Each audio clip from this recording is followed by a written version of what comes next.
হয়, মই পদত্যাগ পত্ৰ আমাৰ কেন্দ্ৰীয় নেতৃবৰ্গলৈ প্ৰেৰণ কৰিছোঁ। পদত্যাগ কৰাটো সঁচা, তাতকৈ এতিয়া মই বেছি কথা ক'ব বিচৰা নাই।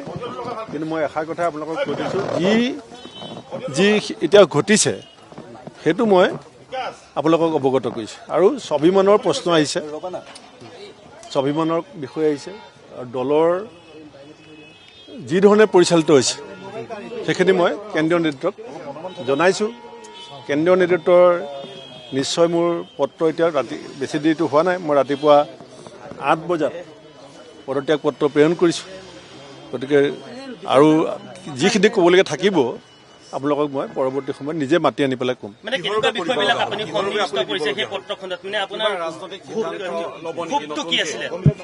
ৰাজনীতিটো কৰিমেই, ৰাজনীতিৰ পৰাতো সন্ন্যাস লোৱা প্ৰশ্ন আহিব নোৱাৰে। কিন্তু মই এতিয়া সদ্যহতে পদত্যাগ যে কৰিছোঁ সেইটো মই আপোনালোকক জনাইছোঁ। বিজেপি যোগদান কৰিব অমিত শ্বাহৰ উপস্থিতিত এনেকুৱা কিছুমান কথাও কিন্তু বিজেপিৰ মন্ত্ৰী বিধায়কসকলে দাবী কৰিছে। আনহাতে আঞ্চলিক ৰাজনৈতিক দলতো যোগদান কৰাৰ কথা এটা ওলাই আছে। কোনটো কথা আচলতে সঁচা, প্ৰকৃত সত্য কোনটো?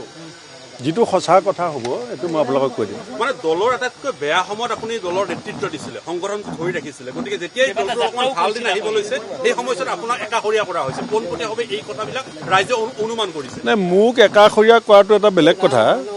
কিন্তু দলটো এতিয়া মাজুলীত যেতিয়া আমাৰ গাড়ীখন গৈ পালে, তালৈ কোন যাব লাগে কোন যাব নালাগে সেইটো দলে সঠিককৈ সিদ্ধান্ত ল'ব নোৱাৰে। গতিকে তেনেকৈ দল কৰিলে দলৰ ভৱিষ্যত কি হ'ব সেই কথাবিলাকো মই কেন্দ্ৰীয় নেতৃত্বক জনাইছোঁ। কেন্দ্ৰীয় নেতৃত্বই কি চিন্তা কৰিব তাৰপিছত মই আপোনালোকক জনাম।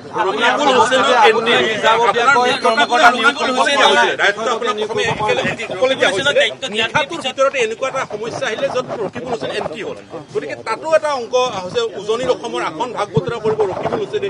এই কথা কিন্তু বহুতে মানি ল'ব পৰা নাই। সেইটোতো সকলোৱে জানে, গোটেই সংবাদ মাধ্যমে চবেই জানে চব কথা।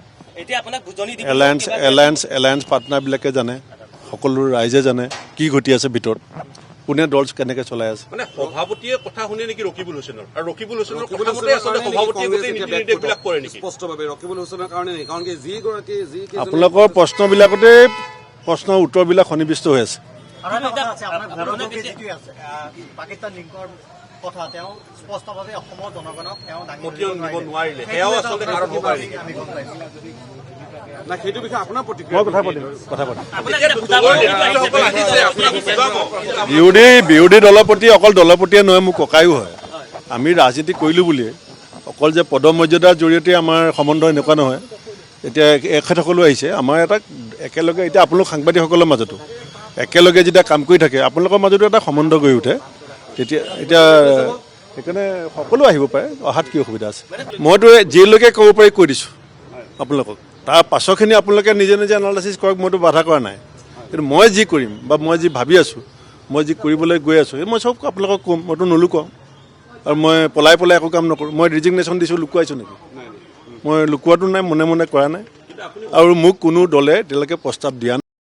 ডাঙৰীয়া মোক ব্যক্তিগতভাৱে কালিও লগ পাইছোঁ, কিন্তু এনে কোনো দলে বা আনুষ্ঠানিক মোক কোৱা নাই যে আপুনি, কিন্তু এইটো কথা ঠিক যে মই ৰাজনীতিৰ পৰা সন্ন্যাস ল'বৰ কাৰণে সিদ্ধান্ত লোৱা নাই।